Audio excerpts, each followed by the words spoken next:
আমি সত্যি বলতে ফিজিক্স কেমিস্ট্রি আমার প্রচণ্ড ভয় করতো। আমার ফিজিক্স কেমিস্ট্রির যে ক্যাটাগরি 1 যে থাকে, ক্যাটাগরি 1-এর 20টা কোশ্চেন থাকে। 20টা কোশ্চেনের মধ্যে আমি 14টা মতো আমি প্রপার অ্যান্সার দিই। সর্বমোট পরীক্ষাতে 12টি করে এসেছি ম্যাম ইংলিশের। আমরা এখন চলে এসেছি ঈশিতার পড়ার টেবিলে। ঈশিতার এবার 2024-এ প্রাপ্ত নাম্বার 71.75। তো আমি একটু ঈশিতার কাছে কিছু গল্প শুনবো, ফিজিক্স কেমিস্ট্রিও কীভাবে প্রিপারেশন নিয়েছে সে ব্যাপারে একটু শুনবো। প্রথমে ঈশিতা তোমার কাছে শুনবো, ফিজিক্স কেমিস্ট্রি তোমার কেমন লাগতো? ম্যাম সত্যি বলতে ফিজিক্স কেমিস্ট্রি আমার প্রচণ্ড ভয় করতো। আমার ফিজিক্স কেমিস্ট্রি আমার আচ্ছা, তাহলে তুমি ফিজিক্স কেমিস্ট্রি প্রিপারেশন কেমনভাবে নিলে? হ্যাঁ, ফিজিক্স কেমিস্ট্রির প্রিপারেশন যখন আমি ফার্স্ট যখন নিতে চাচ্ছিলাম তখন আমি ইউটিউবে সার্চ করি এনএমজিএনএমটা, ঠিক আছে? তো এনএমজিএনএমে ফার্স্টে যেটা আমার নজরে পড়ে সেটা আপনার ভিডিওর যেরকম তাপ, শব্দ, চ্যাপ্টারটা আমার খুবই ভালো লেগেছিল। তারপর থেকে আমি এক একটা ক্লাস ফলো করতে থাকি ইউটিউবে ফলো করার পর আপনার ক্লাসটা বেশ ভালো লাগে। তারপর থেকে এক একটা আমি পড়তে স্টার্ট করি। তখন থেকে আমার অনেকটাই হেল্প হয়েছিল, অনেকটাই সহজ হয়ে গেছিলো আমার ফিজিক্স কেমিস্ট্রিটা ম্যাম। আচ্ছা, এবার ফিজিক্স কেমিস্ট্রিতে তুমি কি ক্লাস ওগুলো কি ফলো করতে নাকি টেক্সট বুকও ফলো করেছো? আপনার যেহেতু নোটস যেগুলো ছিল সেগুলো তো আমি ফলো করতাম খুব খুঁটিয়ে এবং আপনার কথা অনুযায়ী 9-10-এর যেটা টেক্সট বুক রয়েছে সেটা আমি ভালো করে পড়েছি। আমি এই জন্য সমস্ত ছাত্রছাত্রীদের পড়ানোর টাইমেও বলি যে ক্লাস নোট তো অবশ্যই পড়বে, সাথে কিন্তু ফিজিক্সের ক্লাস 9-10-এর একটা টেক্সট বুক ফলো করাটা অবশ্যই দরকার। আচ্ছা, ফিজিক্স কেমিস্ট্রিতে তোমার বললে ভালো লাগতো না, তারপরে আস্তে আস্তে ভালো লাগাটা স্টার্ট হয়, পরে বুঝতে তুমি পারো। আচ্ছা, এই যে আমাদের ক্যাটাগরি 1 ক্যাটাগরি 2 মিলে 25টা কোশ্চেন, এই কোশ্চেনের মধ্যে 25টার মধ্যে তুমি কতগুলো অ্যান্সার দিয়েছো? হ্যাঁ ম্যাম, আমি জানাতে চাইবো যখন আমি এক্সাম যখন দিই তখন ফিজিক্স কেমিস্ট্রির যে ক্যাটাগরি 1 যে থাকে, ক্যাটাগরি 1-এর 20টা কোশ্চেন থাকে। 20টা কোশ্চেনের মধ্যে আমি 14টা মতো আমি প্রপার অ্যান্সার দিই, ঠিক আছে? এবং ক্যাটাগরি 2 যেটা রয়েছে, ক্যাটাগরি 2-এর মধ্যে আমি যেহেতু 5টা কোশ্চেন থাকে আমি 4টে মতো দিয়েছি। এবং ফার্স্ট যেটা কোশ্চেন ক্যাটাগরি 1-এর সেটা আমার 2টো আমি অ্যান্সার দিয়ে দিয়েছি, তো যেহেতু আমার ভুল হয়ে গেছে। পরে আমি দেখতে পাই যে ক্যাটাগরি 2 থেকে একটাই কোশ্চেনে টিক হবে, ঠিক আছে? যেহেতু আমার ওটা ভুল চলে যায় একটা কোশ্চেন। আচ্ছা, তার মানে তুমি দেখে নিয়েছিলে ক্যাটাগরি 1-এ যে অপশানে একটা ঠিক দিতে হবে। যখন আমার ভুল হয়ে যায় নেক্সট যখন আমি দেখি উপরে যে আমার ক্যাটাগরি 2-তে একটাই লেখা আছে। আচ্ছা, এই যে পরীক্ষার ঠিক আগের মুহূর্তে সবারই একটা প্রেশার কাজ করে কি পড়বো কি না পড়বো, তো তুমি পরীক্ষার ঠিক আগের মুহূর্তে শেষের কটা দিন এটা কিভাবে প্রিপারেশন নিয়েছিলে? ম্যাম পরীক্ষার শেষের দিন বলতে আমি কিছুটা মন দিয়েই পড়েছিলাম, ঠিক আছে? তো আমি আমার যেটা পড়ার যে আওয়ার্সটা আমি বাড়িয়ে দিয়েছিলাম, ঠিক আছে? যেখানে আমি হয়তো 7-8 ঘন্টা পড়তাম সেখানে আমি হয়তো 10 ঘন্টা টাইম দিতাম। সকালবেলায় দুপুরে খেয়ে দিয়ে আমি একটু পড়তে বসতাম, তারপরে হয়তো একটু রিল্যাক্সেশনের জন্য আমার একটু ঘুমটা দরকার ছিল, ঠিক আছে? তারপরে আমি আবার বিকেল থেকে স্টার্ট করতাম, দিয়ে সন্ধ্যেটা তো আমার পুরোটাই পড়াতেই যেত। আচ্ছা ঈশিতা, তোমার কাছে খুব ইম্পর্ট্যান্ট একটা জিনিস জানতে চাইবো রিভিশনের ব্যাপারে। তুমি কি পরীক্ষার আগে মাল্টিপল রিভিশন দিয়েছো? হ্যাঁ, আমি অবশ্যই মাল্টিপল রিভিশন তো দিয়েছি উইথ মক টেস্টটা আমার সবসময় ভালো লাগতো, মক টেস্টটা আমি দিয়েছি ভালোভাবে। আচ্ছা, খুব ভালো লাগলো ঈশিতা তোমার সাথে পরিচয় করে। খুব ভালো থেকো আর ভবিষ্যতে খুব ভালো একজন নার্স হও, এটাই আশা রাখবো। আমি তোমাদের শ্বেতা ম্যাম। এবার আমরা চলে এসেছি ঈশিতার কাছে আমি জেনে নেব যে ইংলিশ সাবজেক্টটা সে কীভাবে প্রিপারেশন নিয়েছিল। আচ্ছা ঈশিতা, জিএনএম এএনএম এক্সামে ইংলিশ ক্যাটাগরি 1-এ যে 15টি প্রশ্ন ছিল তার মধ্যে তুমি কটি প্রশ্নের সঠিক উত্তর দিয়ে এসেছিলে সেটা আমাদের স্টুডেন্টদের একবার বলে দাও। হ্যাঁ ম্যাম, আমি জানাতে চাইবো যে আমি যেহেতু টার্গেট WBCS-এর ছাত্রী এবং আপনার কথা অনুযায়ী আপনি যেরকমভাবে প্রিপারেশন দিয়েছিলেন ম্যাম এবং গাইডেন্স দিয়েছিলেন তার প্রিপারেশন অনুযায়ী আমি সর্বমোট পরীক্ষাতে 12টি করে এসেছি ম্যাম ইংলিশের আমি কোশ্চেন দিয়ে এসেছি এবং অ্যান্সার, তার মধ্যে থেকে একটা আমার ম্যাম নেগেটিভ চলে গেছে। আচ্ছা, ঠিক আছে, কোনো ব্যাপার না, তুমি 11টি প্রশ্নের একদম সঠিক অ্যান্সার করে এসেছো।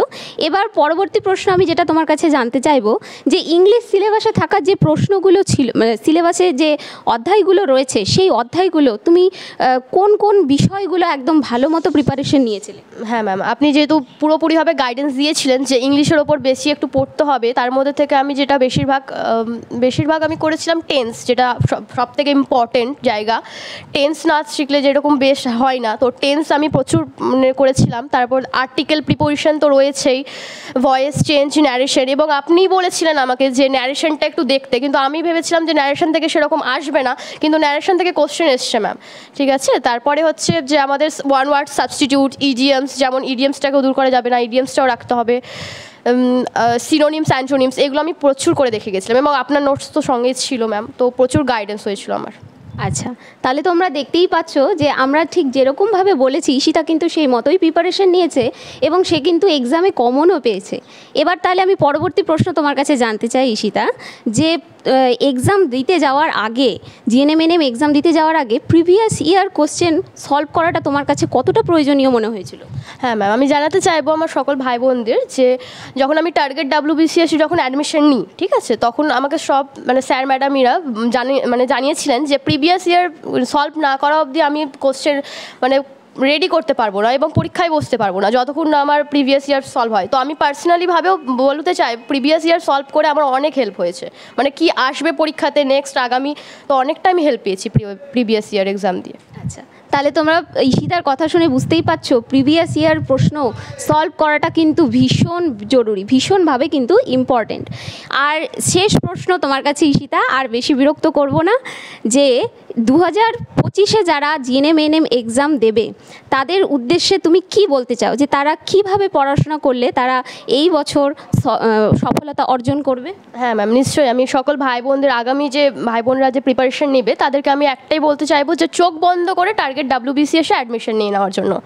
কারণ এখানকার যে স্যার ম্যাডাম রয়েছে প্রচুরভাবে গাইড করে, প্রচুরভাবে আমাদের গাইড করেছে। যারা উইক, মানে যারা হয়তো কিছু বেসটুকুরা হয়তো জানে না, প্রিপারেশন নিচ্ছে, তাদের জন্য আমি বলতে চাইবো যে খুবই ভালো প্রিপারেশন নেওয়া হয়। এবং সুমন স্যার স্পেশালিভাবে আমাদেরকে প্রচুর হেল্প করে, মানে লাইফ সায়েন্সের সব রকমভাবে ম্যাটেরিয়ালস দেওয়া থেকে সব রকমভাবে সুমন স্যার হেল্প করেছে। তার সঙ্গে রয়েছে বনানী ম্যাম, শ্রদ্ধা ম্যাম ইংলিশের জন্য, বনানী ম্যাম ফিজিক্স কেমিস্ট্রির জন্য ভীষণভাবে হেল্পফুল।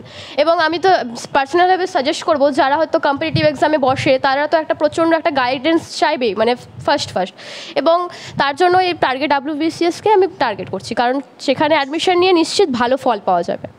ধন্যবাদ। থ্যাংক ইউ ঈশিতা, ভীষণ ভালো লাগলো তোমার সাথে পরিচয় হয়ে।